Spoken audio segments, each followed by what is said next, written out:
말씀을 함께 읽겠습니다. 시편 50편입니다. 1절부터 23절 말씀까지 보겠습니다.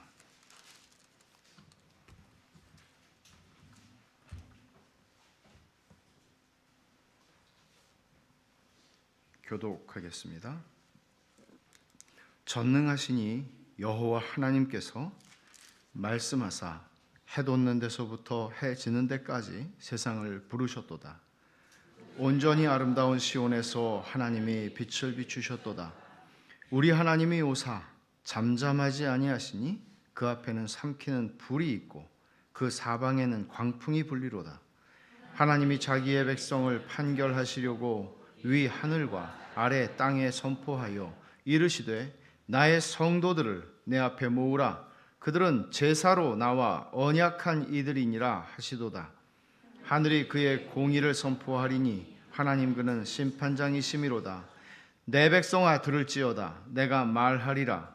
이스라엘아 내가 네게 증언하리라. 나는 하나님 곧 네 하나님이로다. 나는 네 재물 때문에 너를 책망하지는 아니하리니 네 번제가 항상 내 앞에 있음이로다. 내가 네 집에서 숫소나 네 우리에서 순염소를 가져가지 아니하리니 이는 삼림의 짐승들과 뭇산의 가축이 다 내 것이며 산의 모든 새들도 내가 아는 것이며 들의 짐승도 내 것이미로다. 내가 가령 줄여도 네게 이르지 아니할 것은 세계와 거기에 충만한 것이 내 것이미로다. 내가 숫소의 고기를 먹으며 염소의 피를 마시겠느냐? 감사로 하나님께 제사를 드리며 지존하신 이에게 네 서원을 갚으며 환난 날에 나를 부르라. 내가 너를 건지리니 네가 나를 영화롭게 하리로다. 악인에게는 하나님이 이르시되 내가 어찌하여 내 율례를 전하며 내 언약을 내 입에 두느냐? 내가 교훈을 미워하고 내 말을 내 뒤로 던지며 도둑을 본즉 그와 연합하고 간음하는 자들과 동료가 되며 내 입을 악에게 내어주고 내 혀로 거짓을 꾸미며 앉아서 내 형제를 공박하며 내 어머니의 아들을 비방하는도다. 내가 이 일을 행하여도 내가 잠잠하였더니 내가 나를 너와 같은 줄로 생각하였도다. 그러나 내가 너를 책망하여 네 죄를 네 눈앞에 낱낱이 드러내리라 하시는도다. 하나님을 잊어버린 너희여 이제 이를 생각하라. 그렇지 아니하면 내가 너희를 찢으리니 건질 자 없으리라. 감사로 제사를 드리는 자가 나를 영화롭게 하나니 그의 행위를 옳게 하는 자에게 내가 하나님의 구원을 보이리라. 아멘. 대부분의 시편이 기도문이죠, 거의가. 그런데 이 시편은 독특합니다. 그냥 누가 이 시편을 읽어주는 것을 들으면 시편이라는 생각이 들기보다는 선지서의 한 부분 같고 선지자들이 타락한 예배를 꾸짖는, 통렬하게 비난하는, 지적하는 그런 말씀으로 들립니다. 이 시편의 표제는 아삽의 시라고 되어 있는데 우리가 알다시피 아삽은 다윗이 임명한 성전 성가대죠. 지금 말하면 성가대의 악장, 대장 혹은 지휘자 같은 사람 중에 한 사람이었습니다. 아삽이 지은 시라고 보지만 아삽이 지은 시이거나 혹은 아삽에게 헌정된 시일 수도 있습니다. 이런 것들은 사실 정확하지는 않습니다. 근데 오늘 이 아삽의 시가 150편 중에 12편이 있는데 여기 하나 딱 50편에 있고요. 그 나머지 11편은 73편부터 83편까지 쭉 이어져서 나오게 됩니다. 아마 편집상 여기에 위치하는 것이 이 시편이 합당하다고 여겼을 것입니다. 조금 아까 말씀드린 것처럼 굉장히 독특한 시편입니다. 선지서같이 보이는 시편이란 말이죠. 마치 하나님이 재판장으로 계시면서 하나님의 판결문을 듣는 것 같고 혹은 검사의 기소문을 보는 것 같습니다. 전체의 분위기가 그렇습니다. 전체의 분위기는 마치 법정의 분위기를 연상시키고 하나님이 재판장으로 좌정하셔서 증인들을 소환하시고 그리고 또 피고들을 소환합니다. 그리고는 이제 판결문을 낭독하시는 것 같은 그런 분위기를 연상케 합니다. 세 부분으로 이 시가 나눠져 있는데 1절부터 6절은 하나님이 이제 소환하시는 거예요. 심판자로서 입장하셔서 재판정에, 그래서 증인들을 소환하시는 장면, 그리고 증인을 소환한 다음에는 또 피고인을 소환하는 장면이 6절까지 나온다면, 이제 판결문을 읽는 것이죠. 그것은 7절부터 15절까지, 그리고 16절부터 23절까지. 첫 번째는 형식적인 예배를 고발합니다. 첫 번째죠. 형식적인 예배, 죽은 예배죠. 그리고 두 번째는 위선적인 삶을 고발합니다. 정죄합니다. 예배와 삶. 예배는 빈 껍데기 예배가 되어버렸고, 삶은 거짓이 둘려있는 그런 삶이 된 것을 하나님께서 정죄하시고 지적하십니다. 그런 점에서 우리가 두려운 마음으로 이 말씀을 듣지 않을 수가 없습니다. 시작이 장엄합니다. 우리가 그냥 느끼기에는 어렵지만 여기 전능하신 이 여호와 하나님께서 말씀하사, 그렇게 나옵니다. 전능하신 이 여호와 하나님. 그러니까 한국말로 이렇게 읽으면은 그렇게 감흥이 없을지 몰라요. 근데 여러분들이 다 들어보셨을 만한 히브리 말들이 여기 연이어서 나오는데, 엘로힘 여호와라고 하는 말입니다. 엘도 가나안 사람들이 보통 최고의 신을 얘기할 때 엘이라고 했고, 엘로힘은 창세기 1장에서 하나님이 천지를 창조하실 때 그 권능의 하나님을 얘기할 때 엘로힘이라고 얘기하고, 이제 하나님이 언약을 맺으시고 그 백성을 구속하시는 언약적 관계 속에서 우리를 구속하시고 우리를 이끌어 가시는 하나님의 이름 여호와. 이 세 말이 하나님의 호칭이 연달아 나옵니다. 이렇게 나오는 성경, 구약 성경에 이런 곳, 엘로힘 여호와, 야훼라고 하는 말이 나오는 것은 여호수아 22장 22절밖에 없습니다. 그러니까 이 시작이 벌써 이렇게 번역을 할 수 있을지 몰라요. 최고의 신이신, 또는 신중의 신이신, 천지를 창조하신 전능하신 하나님, 그 백성과 언약을 맺으신 여호와께서 말씀하사 라고 풀어서 번역할 수 있을 것입니다. 이스라엘 사람들이 하나님의 이름 여호와를 발성하는 것조차 두려워했다는 점을 생각한다면, 이렇게 하나님의 호칭을 세 개를 연이어서 쓰는 것은 굉장한 일이죠. 근데 이렇게 시작하는 의도가 있을 것입니다. 이거는 하나님께서 이제 심판하시기 위해서 좌정하시는데, 시온에 찾아오시는데, 이스라엘 백성에게 찾아오세요. 시온에 찾아온다는 얘기는 어떤 말인가 하면, 이스라엘 백성들이 예배를 드리는 성전 한가운데에 하나님이 직접 찾아오신다는 뜻이죠. 생각해 보십시오. 이 시편을 쭉 읽고 생각하고 묵상하면서 선지자가 예레미야가 성전 밖에서 문 앞에서 여기가 여호와의 성전이라 하는 거짓말 믿지 마라, 너희 예배를 받지 않으신다, 이런 얘기를 하는 거하고는 좀 다른 차원이에요. 하나님께서 친히 이스라엘 백성들의 성전 예배 한가운데에 오시는 거예요. 그 전능하신 하나님, 천지를 창조하신 하나님, 그 하나님이 그 자리에 오시는 거예요. 그리고 그 두려운 임재 가운데에서 하나님이 너희의 예배는 껍데기뿐이며 너희의 삶은 거짓으로 뒤덮였다고 얘기를 하시는 거예요. 이게 얼마나 무서운 얘기예요. 예배가 평상시처럼 제사가 진행되지 않을 수 있는 것이죠. 이런 장면을 여러분들이 이 말씀을, 이 시편 50편을 보면서 생각하셔야 합니다. 근데 하나님께서 전능하신 분, 신중의 신 여호와 하나님께서 말씀하시기를 뭐라고 그러시나 하면, 해 돋는 데서 해 지는 데까지 세상을 부르셨다. 세상을 부르시는 거예요. 소환하는 거예요. 온 세상이 여기에서 4절에서는 위 하늘과 아래 땅이라고 되어 있어요. 하늘과 땅을 하나님이 소환하세요. 뭘로 소환하시는 걸까요? 증인으로요. 이스라엘 백성들이 신명기에서 하나님과 언약을 맺는 장면들을 보면 꼭 이런 게 나와요. 하늘과 땅을 증인으로 삼아요. 보세요. 유구한 역사 속에서 사람들은 살다가 죽어가고 또 살다가 죽어가고 수없이 많이 세대가 변하지만 그 땅과 그 하늘은 다 보고 있는 거죠. 증인이라고요.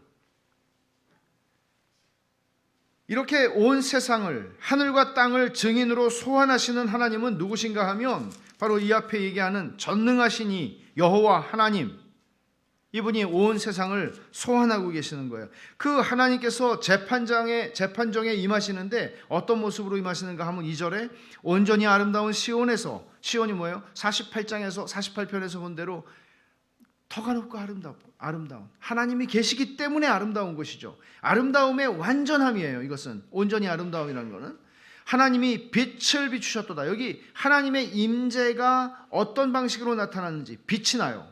이 빛은 우리의 모든 더러운 것과 죄악을 비추는 빛일 것입니다. 그리고 3절에서 우리 하나님이 오사 잠잠하지 아니하시니, 사실은 사람들이 하나님이 잠잠하다고 생각을 했어요.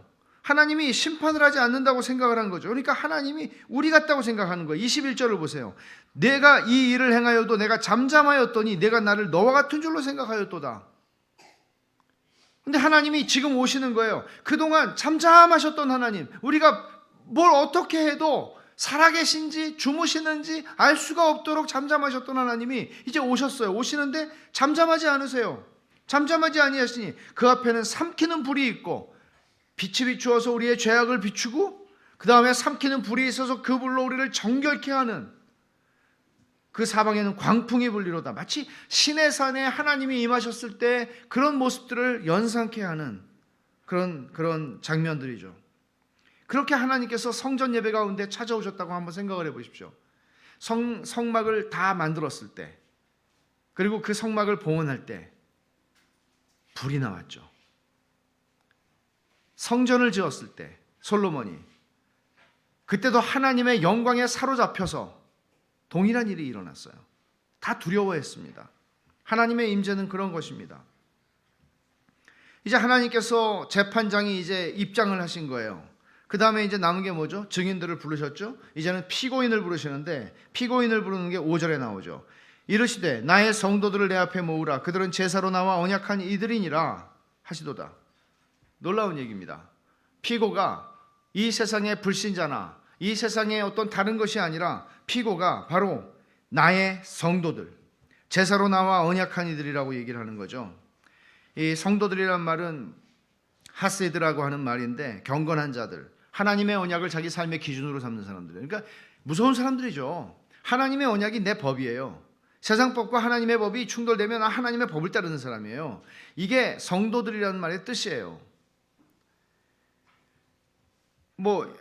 요즘 말로 하면 이렇게 할 수 있죠. 신앙을 고백하고 세례를 받고 교인이 되고 그리스도인이 된 사람.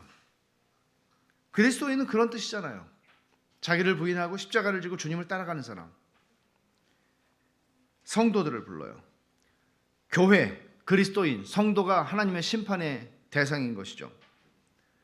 베드로 사도가, 성령께서 베드로를 통해서 말씀하신 대로 베드로전서 4장 17절에 하나님의 집에서 심판을 시작할 때가 되었다. 하나님의 집에서 심판을 시작할 때가 되었다. 에스겔서를 봐도 우리가 보게 되죠. 심판의 장면을 보면 하나님께서 어디서 시작할까요? 성전에서, 성소에서 시작해라. 누구부터 할까요? 늙은 자들로부터 해라. 장로들부터 해라. 목사들부터 해라. 그런 얘기죠. 이제 6절에 보면은 이제 모든 재판정에 입장할 사람들이 다 입장을 한 거예요. 하늘이 그의 공의를 선포하리니 하나님 그는 심판장이시므로다. 이제 하나님께서 공의로 심판하실 거예요. 첫 번째 판결문이 낭독되는데 그게 7절부터 15절 말씀이에요. 여기서 지적되는 게 뭐라고 그랬죠? 형식적인 예배, 빈껍데기 예배죠. 7절을 보십시오. 내 백성아 들을지어다. 내가 말하리라. 이스라엘아 내가 네게 증언하리라. 나는 하나님 곧 네 하나님이로다. 누구도, 하나님이 말씀하시는 거예요. 재판장이 말씀하세요. 세상에서도 그런 게 있잖아요. 전 가보진 않았지만 들었는데 소란죄라는 게 있잖아요. 그래갖고 판사가 구금을 명할 수도 있고 내쫓을 수도 있고 재판정을 소란하게 하는 행위들. 하물며 전능하신 하나님, 전능하시니 여호와 하나님께서 말씀하시는데 누가 거기에 토를 낼 수 있고, 누가 거기에 반박할 수 있고, 누가 거기에 핑계를 낼 수 있고 변명할 수 있겠습니까? 나는 하나님 곧 네 하나님이로다 말씀하시는 분이에요. 하나님이 정죄하시는 것은 분명히 그들의 빈껍데기 제사, 형식적 예배였습니다. 그런데 8절을 보면 나는 내 재물 때문에 너를 책망하지는 아니하리니 내 번제가 항상 내 앞에 있음이로다. 나는 너의 재물, 네가 드리는 재물 때문에 너를 책망하지 않는다 말씀하세요. 왜냐하면 언제나 너희들은 예배를 드렸거든. 마찬가지예요. 백샬롬 교회가 한 30년이 됐는데 30년 동안에 주일날 예배 안 드린 날이 있나요? 없어요. 매주일 예배 드려요. 이스라엘 백성들의 삶의 한 중심에는 성전 제사가 있었어요. 언제나 있었어요. 그러니까 하나님께서 너희의 제사, 제물, 그거 가지고 내가 지금 제물 가지고 얘기하는 거 아니다. 그러니까 말하자면 형식상으로 보면, 외양으로 보면 꾸짖을 게 없고 율법 조문으로 보면 문제가 될 게 없다는 것이죠. 너희들은 주의를 지켰어. 그렇게 얘기를 하는 것입니다. 그럼에도 불구하고 이 율법을 주신 하나님께서 그들의 내밀한 죄목을 찾아 드러내시는데 그들의 문제가 무엇인가 하면 그들은 제사 드렸고 제물도 가지고 왔고 하지만 그 모든 것들은 다 공허한 형식에 불과했습니다. 제사와 예물을 드릴 때 마치 하나님께서 자기들의 제사와 예물을 필요로 한다는 생각을 했던 것이죠. 이게 굉장히 묘한 건데요. 이교도들, 가나안 지역의 이교도들이 가지는 모든 생각은 다 어떤 공통점은 뭔가 하면 신이 화가 났으면 그 신을 달래주기 위해서 제물을 드려야 돼요. 신이 나를 축복하게 만들기 위해서는 신이 좋아하는, 잡수시기 좋아하는 것을 갖다 드려야 돼요. 이렇게 함으로써 신의 마음을 언제나 유화시키고 신의 마음을 언제나 사기 위해서, 마음을 사기 위해서 뭘 신에게 드리는 거예요. 이런 것들이 이교도들의 이 제사에 대한, 제물에 대한 이해였습니다. 그러니까 근본적으로 그들이 드리는 제물이라고 하는 것은 다 뇌물이에요, 사실은. 그러니까 뇌물이라는 것은 받는 사람이 좋아하는 걸 줘야 되잖아요. 받는 사람이 나를 좋아하게 만드는 게 뇌물이잖아요. 그러니까 전부 다 신들에게 드리는 것들은 그런 것들이었다고요. 그런데 만약에 사람 관계에서도 정직하고 그러면서도 나를 어떤 아껴주고 나를 신뢰하고 하는 사람에게 내가 그 사람을 못 믿어서 내가 뭔가 뇌물 같은 비슷한 걸 이렇게 쓴다고 해보세요. 그럼 그 사람이 모욕감을 느낄 수도 있죠. 사람이라 할지라도. 아니 내가 이걸 받고 너를 지금 봐주라는 거야? 나는 지금 너를 얼마나 아끼고 사랑하고 하는데? 이럴 수 있는 것이죠. 이거는 이스라엘 백성들이 이런 식으로 하나님을 예배했다는 것은, 이런 식으로 하나님께 제물을 드렸다는 것은 하나님을 모독하는 것입니다. 그러니까 우리의 헌금이 하나님을 모독할 수 있다는 것이죠. 우리가 하는 어떤 종교적인 행위들이 하나님을 모독하는 게 될 수 있다는 것이죠. 이런 것들은 결국은 하나님을 섬기는 게 아니고 하나님을 이용하는 거거든요. 하나님을 이용해서 내가 원하는 것, 내가 얻고자 하는 것들을 얻는 거라고요. 얼마나 많은 사람들이 그렇게 기도를 배우고 그렇게 신앙생활을 하는지 알 수가 없습니다. 마치 자기들이 제사상을 아주 대단하게 차려놓고 야, 하나님이 맛있게 드셔야지 우리한테 축복하시지, 이런 식의 생각들을 한다는 것이죠. 그들은 제사를 꼬박꼬박 드렸고 제물도 가져왔지만 틀린 거는 뭔가 하면 이유가 틀렸고 마음이 바르지 않았던 것입니다. 이 말씀을 우리가 적용을 해본다면 이렇게 말씀하실 수 있어요. 나는 네 헌금 때문에 널 책망하지 않겠다. 왜? 꼬박꼬박 하니까. 그러나 문제는 네가 내게 준다고 생각하는 것, 네가 나한테 준다고 생각하는 것, 네 헌상에는 감사가 없다. 이런 거죠. 마음이 없다. 우리가 깊이 생각해 봐야 할 부분들입니다. 내가 하나님께 뭘 드려서 하나님이 돈이 없어서 뭘 못하시는데 뭘 할 수 있도록 그렇게 내가 하나님에게 뭘 해드린다는 생각들, 이런 것들은 합당하지 않다는 것입니다. 왜냐하면 하나님이 다 주셨으니까. 그게 여기서 하는 얘기거든요. 우리는 언제나 받는 자지 하나님께 드리는 자가 아니에요. 그게 바로 다윗 언약의 핵심이란 말이에요. 다윗이 하나님한테 하나님 이제 전 편안해졌고 이제는 왕으로서 이제 왕권도 확립이 됐고 하나님을 위해서 이제는 제가 집을 지어드리겠습니다. 얼마나 기특해요. 그런데 하나님이 허락을 안 하시잖아요. 그리고 말씀하신 그 내용의 핵심이 뭐예요? 네가 나를 위해서 집을 져주는 게 아니고 내가 너를 위해서 집을 져주는 거야. 다윗의 착각이란 말이에요. 우리가 뭔가 하나님을 위해서 뭔가를 해드린다고 생각하고 우리는 하나님에게 어떤 효도를 하거나 하나님께 뭔가 하나님을 공경함으로써 뭔가를 내가 하나님께 해드린다고 생각하지만 사실은 모두가 다 하나님 것이고 하나님으로부터 나온 것입니다. 우리는 다 받은 것이죠. 하나님이 굉장히 구체적으로 책망하시는데 9절에 보면은 내가 내 집에서 숫소나 내 우리에서 순염소를 가져가지 아니하리니 그러세요. 근데 이게 굉장히 비꼬는 말투예요. 어떻게 비꼬는 건가 하면 이제 이스라엘 사람들이 하나님께 이제 제물을 드리면서 이렇게 떠버린 거예요. 나는 내 집에서 숫소를 가져왔어. 나는 내 우리에서 순염소를 가져왔지. 이런 식으로 그들이 떠버리는 말들을 주님께서 나는 네 집에서 나는 네 우리에서 그런 거 받지 않는다. 가져가지 않겠다. 그렇게 말씀하시는 거예요. 무슨 얘기죠? 네가 나한테 줘서 나를 더 여유 있게 만드는 거 아니라는 얘기를 하는 것입니다. 그리고는 10절 11절에 뭐라고 말씀하세요? 이는 삼림의 짐승들과 무산의 가축이 다 내 것이며 산의 모든 새들도 내가 아는 것이며 들의 짐승도 내 것이미로다. 다 하나님의 것이에요. 하나님의 것이 아닌 게 아무것도 없어요. 그러니까 너희들이 나에게 가지고 오면서 내가 하나님께 뭘 드렸다, 내가 하나님께 내 인생을 헌신했다, 내가 뭘 했다 하는 그 자부심, 자기의 그런 것들을 가지고 내게 나올 수 없다는 얘기를 하시는 것이죠.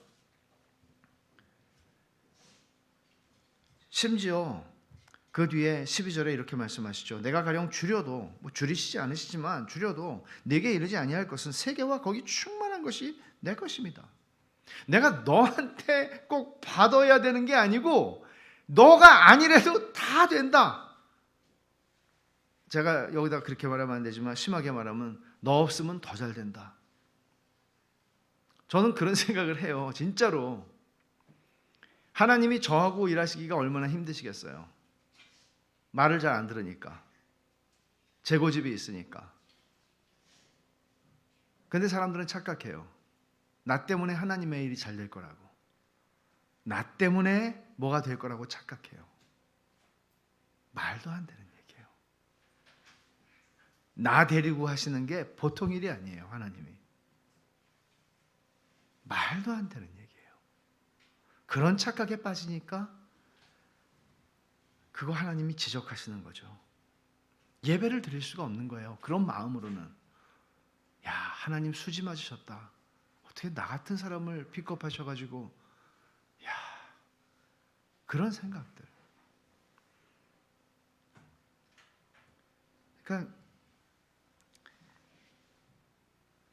다 하나님의 것이고 하나님께서 물으시잖아요. 13절에 수사적인 질문이죠. 내가 숫소의 고기를 먹으며 염소의 피를 마시겠느냐? 이게 그 사람들이 착각했던 내용이거든요. 신들에게 제사드린 가나안 사람들은요, 자기들이 피를 드리면 신이 피를 마시고, 자기들이 고기를 드리면 신이 고기를 먹고, 그런 식으로 그들은 이해를 한 거예요. 하나님을 그렇게 영이신 하나님을 그런 우상 신들과 동일한 것처럼 그렇게 여긴 거예요. 하나님을 우습게 여긴 것이죠. 하나님을 모독하는 것입니다. 하나님을 조종할 수 있다는 생각이 있는 거예요. 하나님이 요거 잡수시면 축복하지 않고는 못 베기셔. 하나님이 이거를 내가 갖다 드리면 하나님이 더 이상 거짓 못 부리셔. 이런 식의 생각들입니다. 이런 게 여러분 금식 기도에도 있다는 걸 아세요? 내가 이기나 하나님이 이기나 한번 보자. 금식 기도에는 하나님이 맥을 못 추죠. 그게 제일 세. 이런 천박하고 경박한 말들이 얼마나 많은지 아십니까? 이 수사적인 질문, 내가 숫소의 고기를 먹고 염소의 피를 마시겠느냐? 부정적인 대답을 암시하는 것이죠. 하나님은 그런 신이 아닙니다. 그러니까 이런 자기들이 원하는 것을 얻어내기 위해서 얄팍한 종교적인 방식으로 신을 이용하는 이런 식의 예배와 예물을 드리는 것은 기독교 신앙이 아닙니다. 하나님을 경외함이 아닙니다. 번영신학의 위험이 이런 곳에 있는 것이죠. 이제 참된 예배가 무엇인지를 하나님이 가르쳐 주시는데 14절에 감사로 하나님께 제사를 드리며 지존하신 이에게 내 소원을 갚으며 라고 말씀하세요. 이 감사로 하나님께 제사를 드리며가 이 시편 50편에서 굉장히 중요한 구절이에요. 23절도 보시면 감사로 제사를 드리는 자가 나를 영화롭게 하나니라고 그러죠. 반복되는 거예요. 이게 중요한 거예요. 감사로 하나님께 제사를 드린다는 거, 이게 참된 예배다라고 하나님께서 말씀하시는 것이거든요. 그러니까 예배라는 것은 껍데기 예배가 되지 않으려면 어떻게 해야 돼요? 예배의 부름부터 시작해서 축도까지 모든 예배의 순서대로 아주 매끄럽게 진행이 됐어요. 심지어 어떤 교회에서는 큐시트를 만들어가지고 뭐 초간격으로 쭉쭉쭉쭉 아주 뭐 기가 막히게 예배가 매끄럽게 진행이 돼요. 그러나 그 모든 것들이 처음부터 끝까지 아무 흠결이 없이 다 진행이 되었다 할지라도 껍데기일 수 있다는 거죠. 예배라고 하는 것은 우리의 믿음의 표현이고 믿음의 발현이어야 되는 것이죠. 믿음이 드러나는 것, 하나님에 대한 우리의 신뢰가 이 예배라고 하는 이 형식 속에 가장 충만하게, 그리고 가장 집약적으로, 가장 압축적으로, 그리고 한 사람이 아니라 하나님의 백성들, 구속함을 받은 하나님의 백성들이 모여서 그걸 하나님께 터져 나오는 찬송과 감사로 하나님께 찬송을 하는 것이죠. 예배하는 것이죠. 그 믿음이 감사로 표현된다는 것을 보여주는 것입니다. 감사로 하나님께 제사를 드리며 라는 말은요, 구약시대의 감사의 제사라는 것은 주로 화목제죠. 의무가 아니라 이것은 번제, 소제 다 해야 돼. 근데 화목제는 자원하는 마음으로 하나님께 가지고 와서 제사를 드리고 나눠 먹는 거란 말이에요. 기쁨이죠. 감사가 오기에는 충만하죠. 근데 화목제와 함께 이런 게 있는 거예요. 공중 앞에서 성전에 나와서 하나님이 내게 주신 은혜를 인정하고 고백하고 그것을 찬양하고 이러는 성전 제사의 형태가 있었단 말이에요. 그러면 감사의 제사라는 것은 지금 그런 걸 하는 건데, 그러면 감사의 제사는 특별히 규정되어 있는 감사의 제사는 그렇게 하고 나머지는 형식적으로 해라? 그런 얘기가 아니라 하나님께서는 너희의 모든 제사, 너희의 모든 가지고 오는 제물이 다 근본적으로 감사의 제사 성격이어야 한다는 걸 얘기하는 거죠. 모든 게. 그러니까 이렇게 생각해 볼 수도 있어요. 근본적으로 해야만 되는 뭐 제사들이 쫙 있잖아요. 그러면 예를 들어서 11조나 주일헌금, 주정헌금 이런 기본적인 헌금 말고 하나님이 베풀어 주신 은혜에 대한, 응답하신 기도에 대한, 또는 하나님이 부어주신 축복에 대한 감사함이 있어서 감사 헌금을 한다. 개념으로는 이런 개념으로 연결시킬 수 있을 거예요. 이 감사의 제사라는 것이. 근데 이 뒤에 보세요. 감사로 하나님께 제사를 드리며 14절 하반절 지존하신 이에게 내 소원을 갚으라 그랬죠. 서원을 갚아라. 근데 이 말은 동떨어진 말이 아니라 감사로 하나님께 제사를 드린다는 것에 종속되는 말이에요. 뭔가 하면 이게 서원이라는 거 하나님하고 내가 하는 싸구려 흥정이 아니거든요. 하나님 내 이번에 제발 붙게만 해주시면 제가 12조를 내가 평생 바치겠습니다. 이렇게 하는 게 이런 게 아니고, 여기서 지금 이야기하고 있는 것은 뭔가 하면 감사와 관계가 있는 거예요. 이게 지존하신 이에게 내 소원을 갚는다는 거는, 내가 약속했으니까 지금 너무 아까운데 약속한 건 지키자. 또 어떻게 천벌 받을지도 모르니까, 이런 게 아니고 하나님께서 내게 주신 것에 대한 감사함으로 소원을 갚는 거예요. 감사함으로. 의무적으로가 아니라. 그러니까 여기에 어떤 사이클이 나오나 하면은요, 간구, 응답, 감사, 이 사이클이 나와요. 간구하고 응답을 받아요. 그리고 감사하는 거예요. 그거를 지금 14절에서 감사로 하나님께 제사를 드리며 지존하신 이에게 내 소원을 갚으라 하는 말에 나오는 이 하나의 사이클, 패턴이 있어요. 근데 이런 패턴이 잘 작동해야 우리의 신앙이 정상적으로 가는 거예요. 근데 여기서 하나가 빠져요. 이런 거죠. 간구, 응답, 간구, 응답, 간구, 응답. 이게 심각해지는 거예요. 간구, 응답, 감사, 간구, 응답, 감사로 가야 되는데 말이죠. 그러니까 여러분이 매주일 드리는 예배가 형식이 아닌 살아있는 믿음에서 드리는 예배다 하는 것을 입증할 수 있는 방법이 뭘까요? 자, 이렇게 보면은 이제 예배 시간에 앞에 앉아 있잖아요. 제가 보면은 찬송가를 안 부르는 사람도 되게 많아요. 목이 아파서 그럴 수도 있겠지만, 또는 이런 사람도 있을 수 있어요. 내가 이 고백은 절대로 내가 하나님 앞에 정직하게 할 수 없는 고백이야. 이래서 안 할 수도 있어요. 참여를 안 하는 거죠.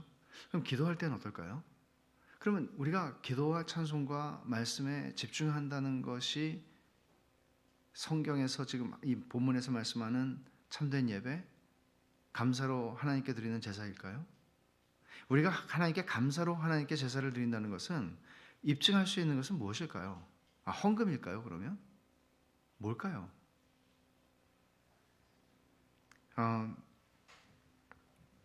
감사의 제사. 스펄전이 이 형식적인 예배를 고발하시는 하나님의 말씀을 이렇게 이제 얘기를 해요. 설명해요.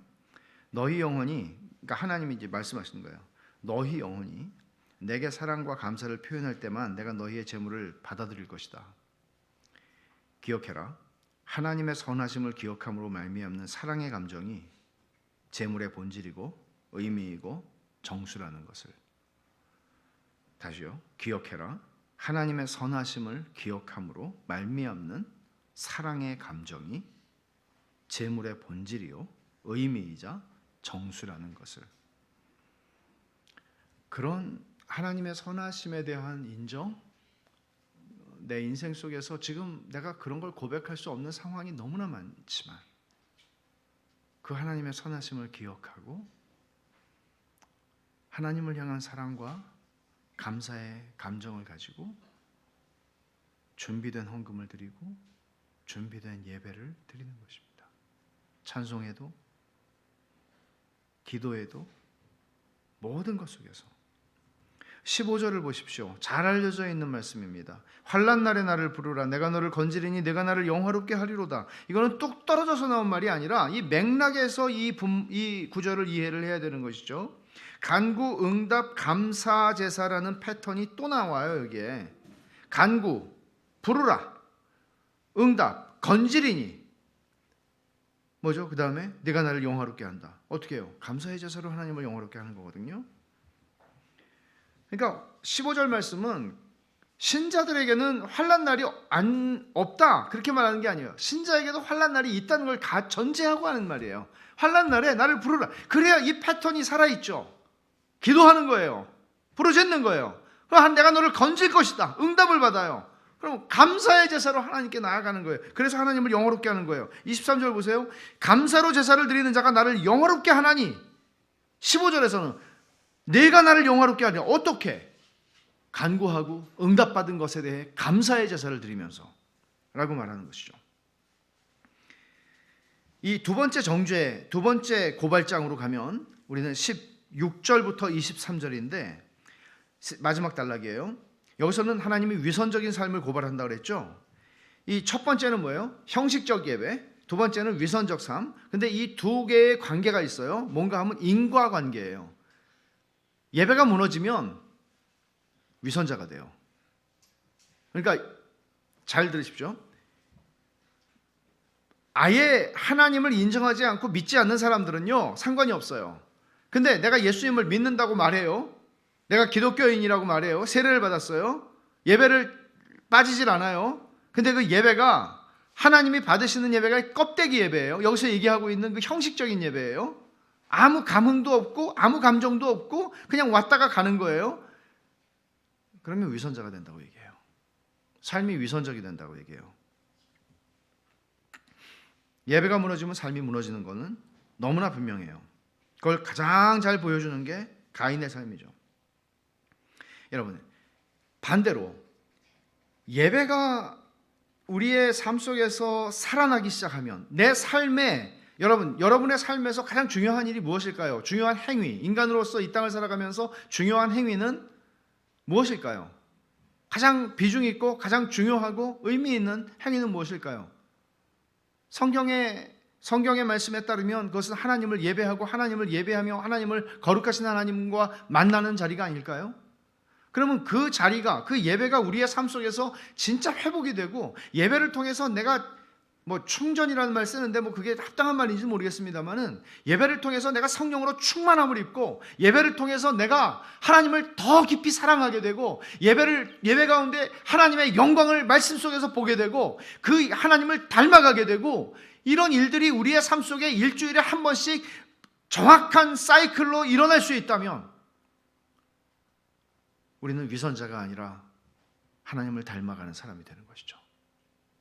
그러나 그 반대로 예배가 우리에게 별로 의미가 없는 것이라면 우리는 나쁘게 변해갈 것입니다. 그걸 지금 지적하는 것이죠. 가인이 동생 왜 죽입니까? 자기와 자기가 드린 예물을 하나님이 안 받으시. 예배가 무너졌거든요. 예배가 무너지고 동생 죽이겠다는 생각하는 거거든요. 형제 아무 소용없어요. 예배가 무너지면 삶이 무너진다는 걸 너무나 잘 보여주는 것입니다. 십계명도 보세요. 동일한 패턴을 얘기하는 게 십계명인데 처음에는 하나님에 대한 계명들을 얘기하죠. 그 다음에 사람에 대한 계명들을 얘기해요. 그러니까 하나님에 대한 계명, 이건 뭐예요? 하나님 앞에서의 예배의 삶이 철저하게 서 있는 거예요. 그게 무너지면 대인관계 속에서의 삶도 다 무너져요. 생각해 보십시오. 세상에서 제일 행복한 부분은 하나님 사랑하고 하나님 사랑하는 남편, 하나님 사랑하는 아내가 있으면 최고로 행복한 겁니다. 그렇지 않아요? 하나님 없는 행복을 구하는 거죠. 사람들은. 예수님께서 대계명을 말씀하실 때도 하나님 사랑하고 이웃 사랑하는 것이다. 똑같잖아요? 패턴이. 여기서 예배는 하나님을 사랑하는 게 하나님과 관계예요. 마음을 다하고 하나님이 원하는 건 마음이라고요. 마음을 다하고 그리고 이웃을 사랑하는 거예요. 이거는 연결되어 있는 것이에요. 근데 이 16절 말씀, 이제 시작하는 16절을 보면 좀 충격을 받게 돼요. 왜 그런가 하면 뭐라고 그러죠? 악인에게는 하나님이 이르시되 이렇게 말씀하시거든요. 근데 이 악인이 누구냐는 거예요. 조금 아까 우리가 5절에서 보면은 하나님이 이르시되 나의 성도들을 내 앞에 모으라. 그들은 제사로 나와 언약한 이들이니라 그랬어요. 성도들을 불렀어요. 근데 하나님이 여기서 악인에게는 하나님이 이르시되 그래요. 그러면 지금 다른 사람들, 여기는 앞에서는 성도들한테 말하고 지금은 세상에 믿지 않는 사람 얘기하는 건가? 그렇지 않아요. 그들 중에서 어떤 이들을 악인이라고 지금 말씀하시는 것이죠. 왜 그런가 하면은 뒤에 보면은 16절 하나님의 이르시되 내가 어찌하여 내 율례를 전하며 내 언약을 내 입에 두느냐. 그러니까 악인한테 하는 말이에요. 악인이 하나님의 율례를 전한대요 지금. 그리고 하나님의 언약을 자기 입에 두었대요. 악인이. 그러면 이 사람은 필시 이스라엘 백성이고 언약 백성인 것이죠. 조금 아까 성도라고 말했던 그들 가운데 있는 사람들이란 말이죠. 사실 여기 악인이라는 말은 성도하고 완전히 정반의어예요. 정반대 말이에요. 성도는 거룩한 사람이에요. 그런데 여기 악인이라고 하는 것은 하나님의 언약하고 상관이 없는 사람, 경건하지 않은 사람을 가리키는 말이에요. 하나님의 죄 용서를 받지 못한 사람, 저주받은 사람, 정죄받은 사람을 가리키는 말이 악인이거든요. 근데 이 사람들이 하나님의 율례를 전하고 자기 입에 하나님의 언약을 두었다고 하나님 말씀하시잖아요. 이 말을 가만히 읽어보면 선지자들일 수도 있어요. 이 사람들이 서기관들일 수도 있어요. 성경학자들일 수 있어요. 요즘 말로 하면 목사들일 수 있어요. 그들의 고백이나 그들의 예배 참여, 심지어 그들은 설교를 탁월하게 하는 목사였을 수도 있어요. 선지자였을 수도 있어요. 하지만 그들은 실상 죄악을 행하는 자들이라고 얘기를 하는 것이죠. 왜요? 17절을 보세요. 내가 교훈을 미워하고 내 말을 내 뒤로 던지며. 교훈을 미워한대요. 자기가 사랑하는 말씀을 설교하는 게 아니에요.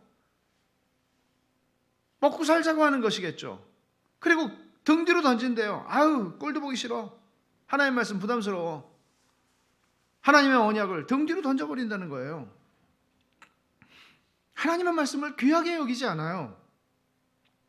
이게 뭐예요? 이게 위선자예요. 이게 위선자예요. 이어지는 18절에서 20절의 말씀은 십계명에 비추어서 그들의 악행을 구체적으로 고발하는 내용인데 18절 도둑을 본즉 그와 여기 십계명에 7, 8, 9계명이 다 나와요. 간음하지 말라, 도둑질하지 말라, 거짓 증거하지 말라. 도둑을 본즉 그와 연합하고, 도둑놈을 보면은 잡아가지고 그 사람 어떻게 해야 되는데, 도둑놈을 보면은 나하고 놀아 먹자, 못 본 걸로 해줄게. 간음하는 자들과 동료가 돼요. 여러분, 요즘에 정말 희귀하고 못된 이런 성폭행을 하는 사람들이 집단으로 하고 뭐 돌려서 봤다는 둥 간음하는 자들과 동료가 되며, 내 입을 악에게 내어주고 내 혀로 거짓을 꾸미며, 거짓 증거하는 거예요. 거짓을 꾸미며라고 하는 이 말은, 꾸민다는 말은 짜깁기를 한다는 말이에요. 세탁소에서 짜깁기 하는 그 짜깁기. 거짓으로 거미줄을 친다는 거예요. 거짓으로 그물을 만든다는 거예요. 왜? 누군가 걸려 넘어지게 하려고. 근데 그 누군가가 누가 형제예요. 20절에 보면 앉아서 내 형제를 공박하며 내 어머니의 아들을 비방하는도다. 어머니의 아들이나 형제나 다 형제죠. 형제도 없고 아무것도 없어요. 실제로 이 사람이 누굽니까? 하나님의 율례를 전하고 하나님의 언약을 입에 둔 사람이라고 얘기하는 거예요. 교회에서는 훌륭한 장로일 수 있고 훌륭한 집사일 수 있어요. 그런데 삶이 7계명, 8계명, 9계명 다 버리고 살아가는 것이죠. 여러분, 이거는 가정법에 근거한 말씀이 아니라 하나님께서 이스라엘 백성들의 성전 예배 한가운데에 오셔서 그들을 향하여 고소하시는 얘기예요. 그들을 고발하시는 얘기예요. 상상해 보십시오. 정말 상상할 수가 없을 정도죠. 하나님이 그들의 성전 제사에 딱 오셔서 말씀하시다니 얼마나 무서운 얘기입니까? 그런데 사람들이 이렇게 담대할 수가 있단 말이에요. 죄를 짓는 일에 있어서. 그 전도서의 말씀을 보면 설명이 되죠. 악한 일에 관한 징벌이 속히 실행되지 아니하므로 인생들이 악을 행하는데 마음이 담대하도다. 그 말씀이 여기에 똑같아요. 21절에 내가 이 일을 행하여도 내가 잠잠하였더니 내가 나를 너와 같은 줄로 생각하였도다. 마치 부모님들이 너 이렇게 하면은 매 맞는다, 그냥 지나갈 때 있죠. 뭐 하나님도 뭐 그 정도 되겠지, 그 정도시겠지, 이렇게 생각을 하는 거죠. 근데 하나님 뭐라 그러세요? 21절에 네가 나를 너와 같은 줄로 생각하였도다. 너 정도 수준으로 생각하였도다. 그러나 내가 너를 책망하여 네 죄를 네 눈앞에 낱낱이 드러내리라. 하늘과 땅을 증인으로 삼아서 그렇게 하십니다. 때가 되면 그 일을 행하십니다. 22절을 보면 하나님을 잊어버린 너희여 라고 말합니다. 하나님을 잊어버린 너희여. 참 혹독한 말씀입니다. 하나님을 잊어버린 너희여. 성도들이고 그리스도인들입니다. 근데 하나님을 잊어버린 너희여 라고 말씀합니다. 슬프게도 그들의 의식 속에서 하나님을 잊어버리고 사는 거죠. 어떤 학자가 말하기를 우리가 죄를 짓는 순간은, 예수를 믿는 사람이 죄를 짓는 순간은 하나님을 잊어버리지 않으면, 하나님을 기억하지 않기로 딱 자기가 막아버리지 않으면 죄를 질 수 없다는 거예요. 하나님의 임재 앞에서 죄를 질 수 없다는 거예요.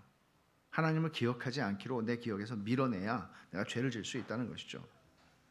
하나님을 잊어버린 너희여. 너희의 위선과 이런 모든 행위들을 보면 너희 하나님을 잊어버린 사람들이다. 매주일 너희 예배 드림에도 불구하고, 매주일 너희가 헌금함에도 불구하고, 매주일 하나님 말씀을 들음에도 불구하고 너희 하나님을 잊어버린 자들이다 라고 말하는 거예요. 매주일 심지어 설교를 하는 목사일지라도 하나님을 잊어버린 너희들이다 라고 말씀하는 거예요.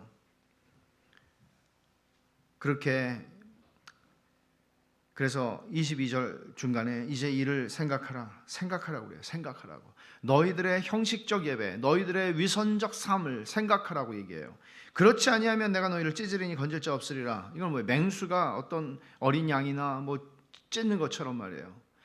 뭐 저는 텔레비에서야 많이 봤지만은 옛날에 진짜 인도네시아에서 제가 동물원에 한번 가가지고 코모도 도마뱀 아시죠? 코모도 도마뱀, 악어같이 생긴 도마뱀 있잖아요. 막 이만한 거. 동물원 직원이 저한테 와가지고 닭을 한 마리 사라는 거예요. 산닭을. 그러면 먹는 걸 보여주겠대요. 그래가지고 샀죠. 끈으로 묶어서 이렇게 딱 던지니까 굴에서 도마뱀들이 냄새를 맡고 다 나오는 거예요. 닭 한 마리 먹으려고. 그냥 몇 마리가 이렇게 찢어 그냥 찢어지더라고요. 종이처럼. 이 말씀 보면서 그 생각이 났어요. 내가 너희를 찢으리니 건질 자 없으리라. 멸망당한다는 얘기를 이렇게 비참하게 하는 것이죠. 어떻게 하면요? 하나님을 잊어버린 채로 계속 살아가면, 하나님을 잊어버린 채로 너희가 형식적인 예배와 위선적인 삶 속에서 계속 살아가면 평생을 교회에 있어서도 너희들을 이렇게 찢을 것이라고 주님 말씀하시는 것이죠. 이제 결론처럼 보이는 23절을 보면 감사로 제사를 드리는 자가 나를 영화롭게 하나니 그의 행위를 옳게 하는 자에게 내가 하나님의 구원을 보이리라 말씀하세요. 두 가지를 말하는 거죠. 첫째는 감사의 제사를 드리는 자가 하나님을 영화롭게 한다. 14절에서 우리가 본 거예요. 그러니까 감사로 제사를 드리는 게요, 형식적인 예배, 위선적 삶을 뜯어 고칠 수 있는 제일 중요한 치료약이에요. 내 안에 감사가 생겨야 돼요. 감사가 생겨야 돼요. 그리고 두 번째 말씀하는 건 하나님의 은혜를 내가 정말 갈구한다면 위선적 삶을 뜯어 고쳐야 돼요. 그 상태로는 안 돼요. 행위를 옳게 하는 자에게 내가 하나님의 구원을 보이리라 말씀하죠. 여러분, 참된 예배, 하나님을 영화롭게 하는 예배, 감사의 예배를 우리는 드리고 있나요? 이 말씀 앞에서 우리가 생각을 해보게 되죠. 왜냐하면 하나님이 우리한테 지금 말씀하시는 거니까. 갑자기 제가 50편을 꺼내가지고 한 게 아니라 순서대로 우리는 이 말씀을 상고하는데 하나님께서 지금 우리들 모두에게 너희 예배를 한번 생각해봐라 이렇게 말씀하시는 것이죠. 그러니까 정말 내 신앙이, 그리고 하나님의 선하심을 기억하고 하나님의 선하심에 대한 감사와 하나님께 대한 사랑의 감정을 가지고 내가 하나님께 나오나, 아까 찬송 우리가 부를 때에도 하나님 앞에 나올 때 기쁨으로 나오는가, 이런 생각들을 해보게 됩니다. 하나님이 원하시는 건 마음 없는 주일 성수가 아니잖아요. 하나님이 원하는 것은 감사함이 없는 거액의 연보가 아니잖아요.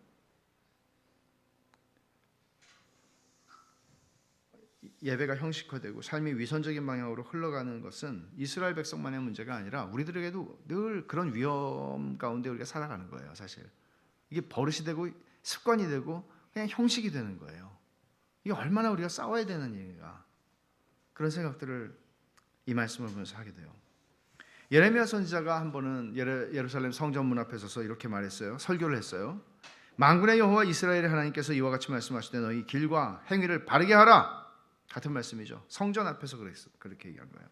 그리하면 내가 너희로 이곳에 살게 하리라. 너희는 이것이 여호와의 성전이라 여호와의 성전이라 여호와의 성전이라는 거짓말을 믿지 말라.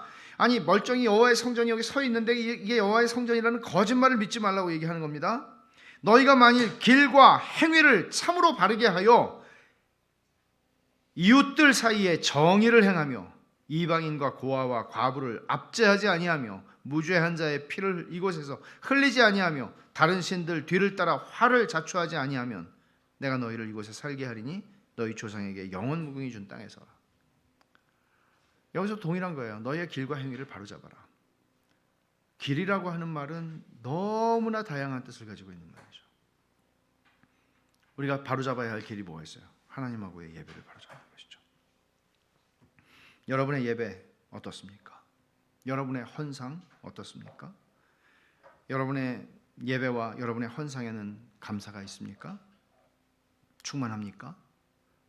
의식적으로 여러분 기억하셔야 돼요. 예배에서 감사가 빠지면 형식적인 예배가 되게 되고, 예배에서 감사가 빠지면 형식적인 예배가 되고, 형식적인 예배가 위선적 삶으로 나를 데리고 가는 데에는 많은 시간이 필요하지 않아요. 너무나 중요한 것이죠. 감사로 제사를 드리는 자가 나를 영화롭게 하나니. 하나님을 예배하는 우리 삶에, 우리 가슴에 감사가 있으면 그 예배가 하나님을 영화롭게 하는 예배가 되는 것이죠. 그러니까 예수님께서 말씀하시는 영과 진리로 예배하는 것입니다. 이 시편도요, 이 시편 50편이 이스라엘 사람들은 찬송으로 불렀던 노래예요. 그러면 여러분, 찬송을, 그러니까 성전 제사를 드릴 때 이스라엘 백성들이 오늘은 시편 50편을 가지고 우리가 찬송을 한다고 하면, 이게 한번 생각해 보십시오. 이게 얼마나 두렵겠습니까? 근데 이 말씀이 얼마나 또 중요했을까요? 예를 들어서 저 같으면 이렇게 했을 것 같아요. 내가 매주는 아닐지라도 한 달에 매월 1일 날은 우리 이 찬송을 부릅시다. 그래서 우리의 예배를 돌아봅시다. 우리의 예배가 감사로 하나님께 나아가는 제사가 되는지 우리가 돌아봅시다. 우리의 제사가 감사함이 떨어지고 형식적인 껍데기 예배가 되고 위선적인 삶으로 가고 있지 않은지 예배를 회복합시다. 계속해서 예배를 회복하는 자리로 가야 되는 것이죠.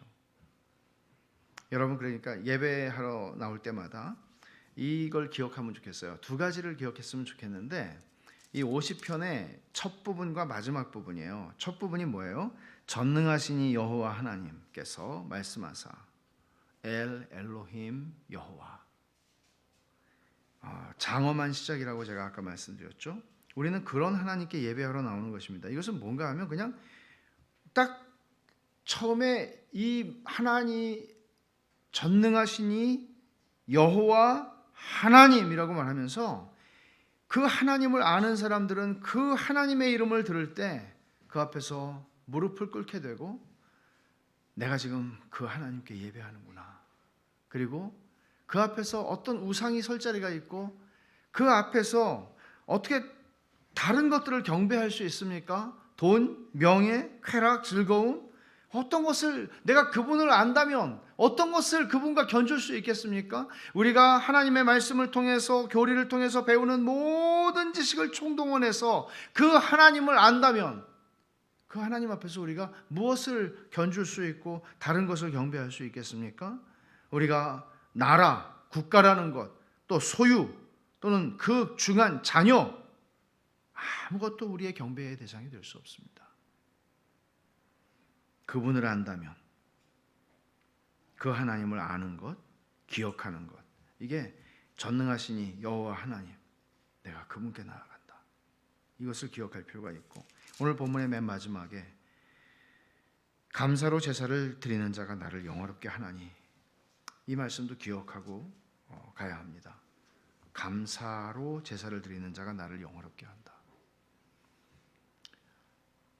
이 말씀을 준비하면서 내가 평생 예배를 하나님께 많이 드렸지만 감사로 하나님께 드린 예배가 몇 번일까? 그리고 앞으로 내가 또 예배를 많이 드리겠지만 껍데기 예배를 드려서는 안 되고 정말 감사로 하나님을 영화롭게 하는 예배, 그게 예배잖아요. 내 평생에 그런 예배를 드려야 되겠다, 그런 생각을 하게 됩니다. 감사의 예배, 참된 예배로 하나님을 영화롭게 하는 우리 삶이 되면 참 좋겠습니다. 기도하겠습니다. 하나님 아버지, 감사합니다. 오늘도 주님께서 저희들을 책망하시듯 말씀하시고 깨우쳐 주시고 저희들의 예배와 저희들의 삶을 돌아보게 하여 주셔서 감사합니다. 주님의 말씀을 달게 듣고 저희들이 저희의 예배를, 그리고 저희의 삶을 고치고 하나님을 감사의 제사로 하나님을 영화롭게 하는 저희들의 삶이 되게 하여 주옵소서. 예수님 이름으로 기도하옵나이다. 아멘.